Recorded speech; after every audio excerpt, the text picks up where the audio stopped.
The Seven Deadly Sins by VMS.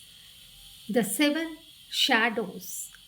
A narration by a grandfather to the grandkid. It's a cozy living room at night. Grandfather, Swami, sits in a rocking chair by a crackling fireplace.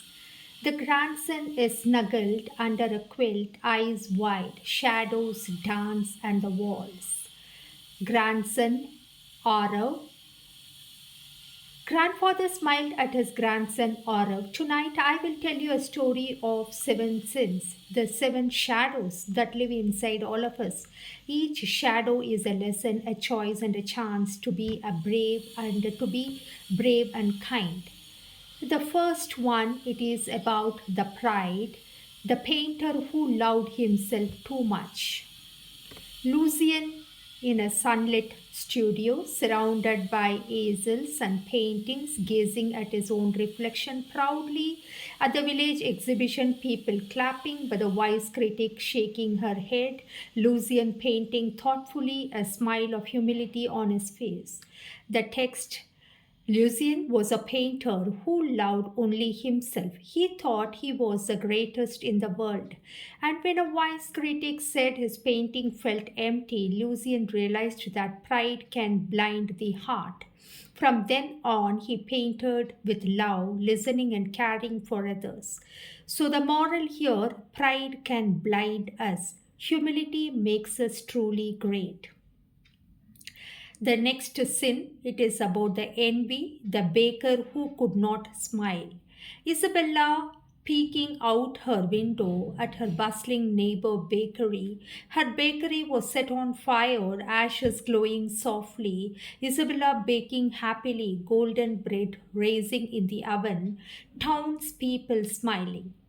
The narration, Isabella baked delicious bread, but she envied her neighbor. One night, her bakery was destroyed by fire.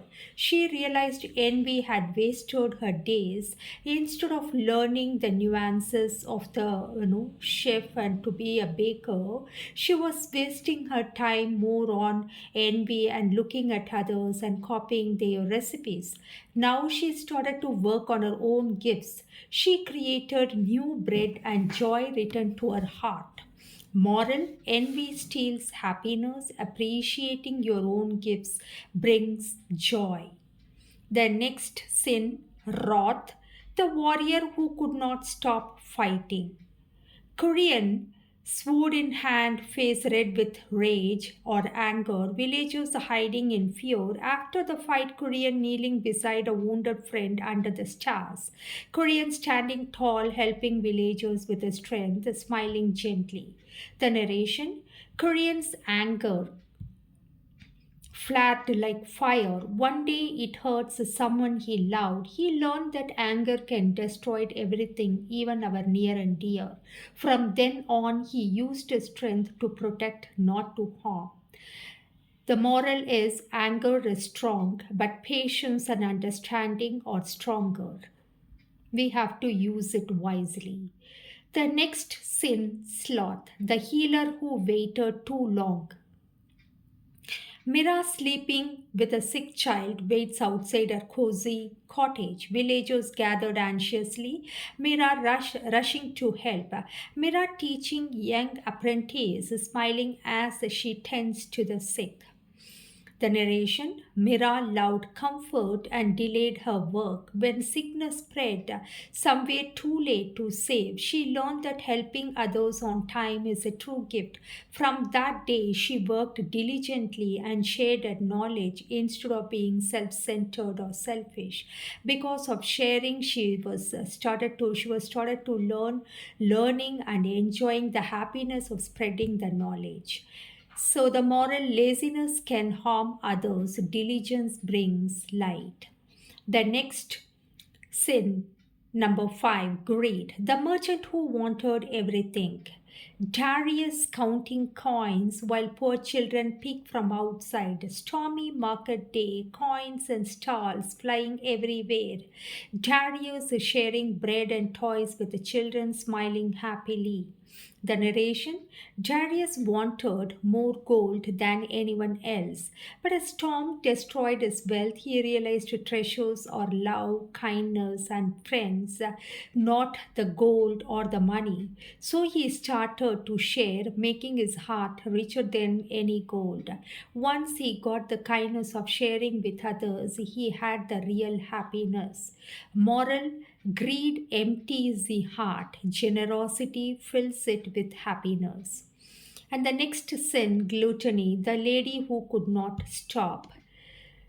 Seraphina at a huge feast, piles of sweets and food, looking tired, she lying in bed, ill with a sad look, sitting by the window, sipping tea, watching birds and smiling. The narration: Seraphina loved feast and sweets every day, but overindulgence made her feel empty. When she rested and enjoyed simple joys, life became sweeter and brighter. The moral: too much of anything can harm, moderation makes life joyful. The last sin, lust, the musician who chased shadows. Kim playing a lute, hearts floating around him, but looking lonely. Kim meeting Elara, her hand gently stopping his lute. Kim and Elara smiling together, music notes floating in the air. The narration: Kim chased fleeting love and left sadness behind. Elara taught him that true love is about giving, not taking. He learned to love sincerely, and his heart finally felt full. The moral: true love is patient and kind. Chasing shadows brings emptiness. So, the grand lessons taught by the grandfather Swami to Arav the grandson.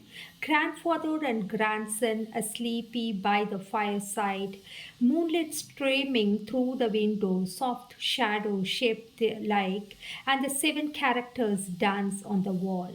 Grandfather whispered, these seven shadows, the seven sins, pride, envy, wrath, sloth, greed, gluttony, and lust, can live in all of us. But if we recognize them and choose wisely, they become lessons, not burdens. Be humble, kind, patient, diligent, generous, moderate, and loving. Then your heart will shine even in the darkest night. And the boy drifted into dreams filled with courage, kindness, and light.